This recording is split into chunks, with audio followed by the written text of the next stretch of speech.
Assalamualaikum warahmatullahi wabarakatuh. Bertemu lagi dengan channel Belajar Hukum. Nah, kali ini kita mau membahas tentang hukum pidana, yaitu terkait dengan jual beli kendaraan tanpa surat-surat.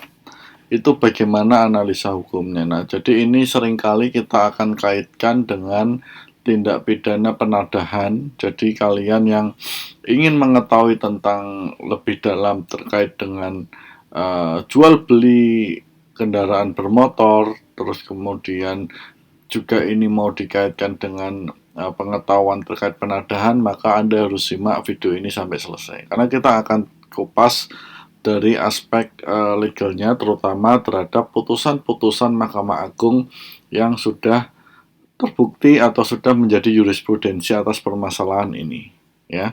Nah, kita masuk ke materi ya. Nah, yang pertama kita mau disclaimer dulu ya. Jadi yang pertama, video ini hanya untuk tujuan edukasi saja atau untuk berbagi pengalaman. Nah, yang kedua, video ini bukan nasihat hukum. Sedangkan yang ketiga, video ini kemungkinan sudah bisa jadi out of date karena adanya perubahan-perubahan ketentuan di masa mendatang, ya. Jadi mungkin di masa mendatang ada aturan yang berkaitan dengan isi atau konten dari video ini dan mengubahnya, maka isi dari video ini menjadi sudah tidak relevan lagi ya. Jadi ini disclaimer dulu terhadap ketiga hal tersebut. Nah, selanjutnya sedikit informasi, jika Anda memiliki permasalahan hukum atau kasus hukum dan ingin mendapatkan konsultasi atau mungkin pendampingan hukum, silahkan kunjungi www.bmp-law.com ya. Di situ kami akan maksimalkan upaya untuk membantu setiap konsultasi hukum atau pendampingan hukum yang Anda sedang hadapi, ya. Nah, kita masuk ke materi ya. Yang pertama ya, terkait dengan jual beli kendaraan bermotor. Nah, saya sempat cari-cari definisi jual beli itu apa sih. Nah, ini kita ambil dari definisi dari Kamus Besar Bahasa Indonesia, yaitu persetujuan saling mengikat antara penjual, yaitu pihak yang menyerahkan barang, dan pembeli sebagai pihak yang membayar harga barang yang dijual. Nah, artinya jual beli itu adalah ada pertukaran antara barang yang dijual dengan sejumlah harga, yaitu sejumlah uang, ya, seperti itu. Nah, pasal 480 KUHP ya menyatakan bahwa melakukan perbuatan-perbuatan tertentu yang diantaranya menjual dan membeli terhadap barang yang diketahui atau patut diduga dari tindak pidana dikategorikan sebagai kejahatan penadahan. Nah, jadi kita mau kaitkan jual beli kendaraan bermotor, tadi kita sudah tahu definisinya, dengan penadahan.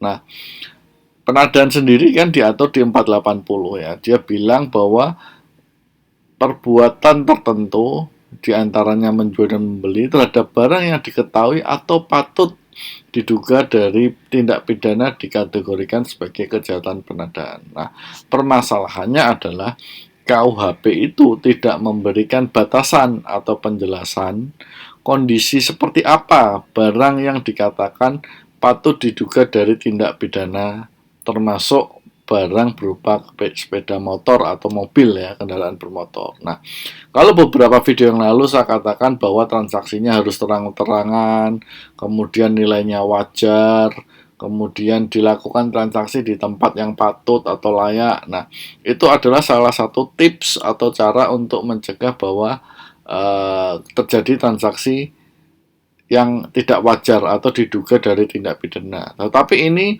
kali ini lebih spesifik ya. Lebih spesifik yang terkait dengan kendaraan bermotor. Nah, memang di KUHP tidak ada penjelasan atau batasan mana barang yang dianggap atau diduga ya, diduga dari tindak pidana dan yang tidak. Nah, kondisi tersebut membuat ya, jadi membuat banyak orang bisa, intinya gini, penafsirannya bisa berbeda-beda ya. Jadi cukup, intinya di masyarakat pasal itu cukup luas sehingga penafsirannya bisa berbeda-beda dan bisa menyebabkan atau mungkin bahkan berpotensi merugikan seseorang. Ya, jadi seperti itu. Nah, kemudian MA kemudian ya atas masalah itu MA itu dalam beberapa kali putusan itu sudah melakukan semacam putusan yang konsisten atau memberikan putusan yang konsisten atas permasalahan ini ya, yaitu MA berpendapat bahwa apabila kendaraan bermotor yang diperoleh dengan tidak dilengkapi surat-surat kendaraan, maka patut diduga kendaraan bermotor tersebut diperoleh dari tindak pidana. Jadi clue-nya jelas. Jadi kendaraan yang diperoleh jual beli ya, dengan tidak dilengkapi surat-surat kendaraan, maka patut diduga kendaraan bermotor tersebut dari tindak pidana. Artinya memiliki potensi. Ya, jadi bahasanya patut diduga. Ya, jadi harus didalami dulu. Nah, pandangan ini muncul pada putusan nomor 158 K pidana 2011, 1750 K pidana 2012 yang menyebutkan bahwa terdakwa menyadari hal tersebut dan patut diduga bahwa motor-motor tersebut adalah motor hasil kejahatan karena tanpa surat-surat yang sah. Nah, jadi Anda kalau bertransaksi jual beli motor atau mobil ini Anda harus pastikan Anda mendapatkan surat-suratnya. Ya. Nah, lalu bagaimana dengan katakanlah kredit? Nah, kalau kredit berbeda, artinya kan Anda belum melunasi pembelian itu. Nah, melunasi kan bisa jadi lembaga pembiayaannya. Nah, jadi itu berbeda. Artinya lembaga pembiayaannya yang menyimpan surat-suratnya. Tetapi katakanlah Anda mau beli motor second atau beli mobil second, pastikan Anda dapat surat-suratnya juga. Ya, jadi apapun alasan dari si penjual, katakanlah entah masih diurus lah dan sebagainya lah, jual cepet lah atau mungkin hilang dan bisa diurus, hati-hati ya. Karena apa? Karena bisa jadi barang tersebut patut diduga dari hasil tindak pidana. Nah, seperti itu. Nah, terus apakah semuanya seperti itu? Nah, ternyata MA juga memberikan semacam guidance terkait hal-hal yang bisa dikecualikan. Makanya tadi bahasanya adalah patut diduga, artinya perlu didalami lagi. Ya. Nah, ini disampaikan di sini ya. Namun demikian, unsur kesengajaan dalam penadahan tidak selalu otomatis dapat dianggap terbukti, walaupun terdakwa membeli kendaraan tanpa surat-surat. Nah, contohnya apa? Dalam putusan nomor 1503 Kapidana 2015. Ya, unsur kesengajaan dianggap tidak terbukti karena perkara tersebut sebelum melakukan pembelian dilakukan atas kendaraan yang ada di showroom penjual, terdakwa telah berkali-kali menanyakan surat-surat kendaraan tersebut. Artinya, eh, penadahan itu tidak terbukti. Ya, jadi memang orang ini beli dan memang selalu menanyakan. Jadi bukan atas itikat buruk. Ya, nah ini salah satu contoh pengecualian. Ya, contoh yang lain apakah ada? Ada. Pengecualian lainnya ada di dalam putusan nomor 300 Kapidana 2014 ya. Dalam perkara ini terdakwa melakukan penadahan membeli sepeda motor senilai 1.500.000 tanpa dilengkapi surat-surat ya. Nah, namun oleh PN Muara Bungo terdakwa diputus bebas. Putusan ini diperkuat oleh MA dengan alasan bahwa ternyata motor tersebut tidak berasal dari pencurian, namun merupakan jaminan pembayaran utang dari pemilik kepada penjual. Artinya bukan penadahan. Ya, seperti itu. Nah, jadi ada dua contoh kasus yang sudah dijelaskan oleh MA mengenai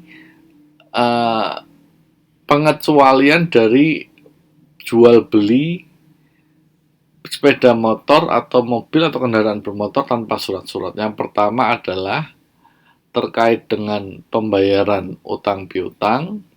Yang kedua tadi adalah terkait dengan si pembeli sudah beretikat baik menanyakan berulang-ulang mana dokumennya, mana surat-suratnya. Nah, tentu saja kalau ada case-case lagi selanjutnya yang kita perlu pegang adalah yang tadi awal, artinya bahwa ketika Anda mau membeli kendaraan bermotor, entah itu motor, mobil, atau apapun itu, harus Anda minta surat-suratnya atau Anda dapatkan surat-suratnya.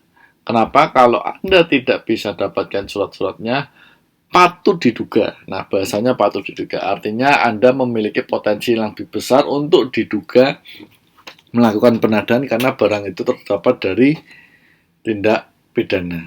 Nah, jadi bahasanya patut diduga ya. Nah, itu saja mungkin sharing ya dari kami, dari saya mengenai jual beli kendaraan bermotor tanpa surat-surat dikaitkan dengan penadahan. Mudah-mudahan informasi ini bisa menambahkan wawasan Anda atau insight Anda. Kemudian untuk konsultasi hukum atau pendampingan hukum, jika Anda memiliki masalah hukum, Anda juga bisa kunjungi website kami di www.bmplaw.com. Nah, silakan nanti di situ ada WA kami, silakan kontak saja. Ya, kurang lebihnya saya mohon maaf. Oh ya, informasi lagi, segala informasi yang kami sampaikan di sini Anda juga bisa akses di websitenya Mahkamah Agung. Ya, itu saja. Jadi terima kasih sudah menonton. Assalamualaikum warahmatullahi wabarakatuh. Semoga sehat selalu.